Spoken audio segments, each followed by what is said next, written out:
Hi, I'm John from Advantage Subliminal. Welcome and thank you for joining me. This is the first in a small series of talks, and the talks are called Food for Thought. And this first part of Food for Thought is called Observe and Learn. What if life is all about learning? And if so, learning about what? Or maybe even whom? Or maybe even just how to learn to start with.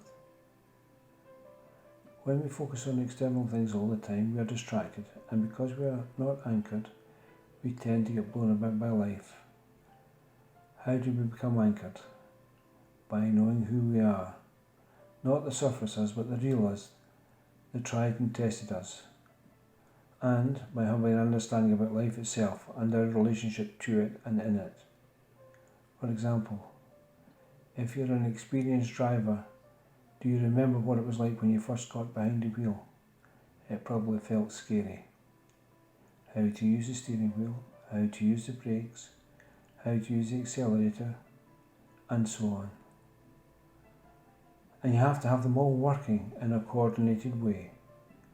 It can seem very frightening and dangerous, yet you would have had someone experienced to guide you until you acquired the skills necessary to become an experienced and competent driver. And of course, that is not something you can learn from anything other than direct experience. It is only when we practice, and through practice comes a true understanding of how to drive, and it is only through experience do we become competent. Here's something to think about. There are 4 stages of learning.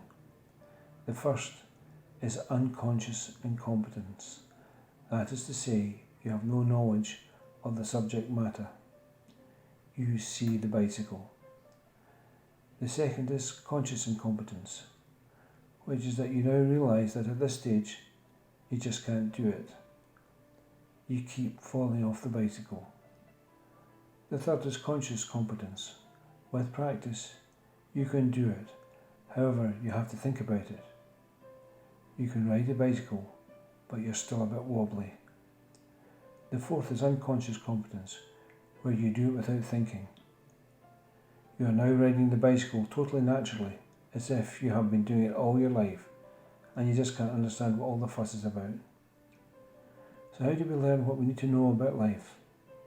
Let's just say there are 2 main ways. We learn by ourselves, or we learn from others. Of course, if you're not switched on to learning about life, perhaps much of what happens does not impinge on your mind. Unless the real life lessons we learn for ourselves, the important ones, can be pain-based, either physically or emotionally. And pain is a great teacher, because once you have it, you don't want to have it again. Here's an example of learning with choice. Your parent tells you when you're a child not to touch a hot iron. You now have a choice. Do I learn from someone else's experience, or do I find out for myself? Of course, when we were younger, we heard probably many cautions, but as we mature, does that mean we stop learning? So we invariably have choices. We can make our own decisions, or we can sometimes ask another trusted person for advice, and assuming we are getting good advice from this reliable source, we can either step back or move forward. However, it is still our choice. The difficulty is so that sometimes we can shy away from something which has the potential to be good for us because we're afraid of making the wrong decision. This is where a calm head and experience should help, and this may come from how we observe and learn from life. It normally gives us clues. And if we are clear in our mind about how we wish to proceed, and we take the first step forward, then the universe tends to shape itself around our choice. It wants us to make decisions, and it waits patiently until we do so. In this way we learn, and of course if we do not learn the intended lesson, the universe tends to present the same lesson in a different way until we learn what we need to know. The universe is endlessly patient. The universe wants us to learn, but it's not learning like sitting in a classroom or school. We learn from experience. and it is that which shapes who we are and whom we become. It is a never-ending process, and this is what life is, a process of learning.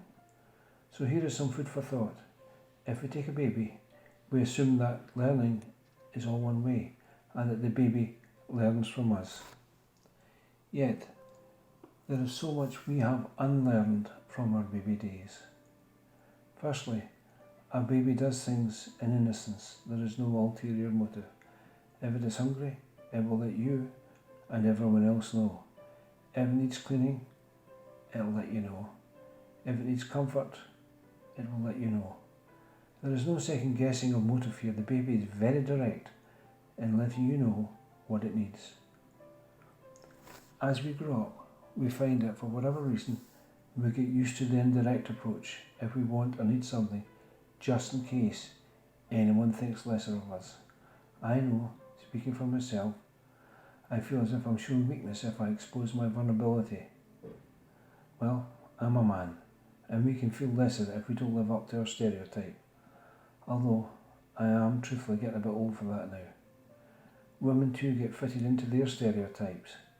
But of course, we are all individuals, and we shouldn't be stereotyped. We are individuals, and we all have our own needs. And like the baby, sometimes we have to let trusted others know what they are. Following on with the baby example, baby tries to walk, but falls. Does it give up? No. Does it become dissatisfied with itself? No. Does it curse the world for making life so hard? No. All the baby knows is that I can do this, and I will do this, and it's fun. There is nothing and no one who will hold it back. It doesn't take advice, it doesn't ask for help, it just knows that inside itself it wants to walk. A different example now. The drunk who falls over in the street. What can we learn from this? Well, first and foremost, don't get like that. So, you get the idea. We can observe and learn from all that happens in life, and learning comes from some obscure places, from some unexpected places, but it's always there for the keen observer. I mentioned in one of my earlier pieces that when I fell in very hard times, I started writing philosophical thoughts and philosophical poetry, although poetry is perhaps too strong a word. What prompted today's piece is one of those writings called Observe and Learn. Here it is. When I was young, I observed and learned.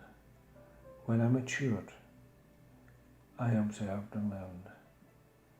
As I grow old, I observe and learn.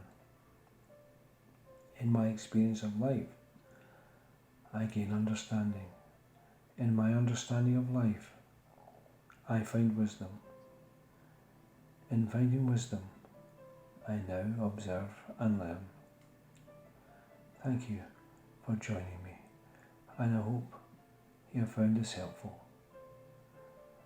And I wish you happy and educational observations. May they bring you some helpful thoughts. I hope you will join me again soon.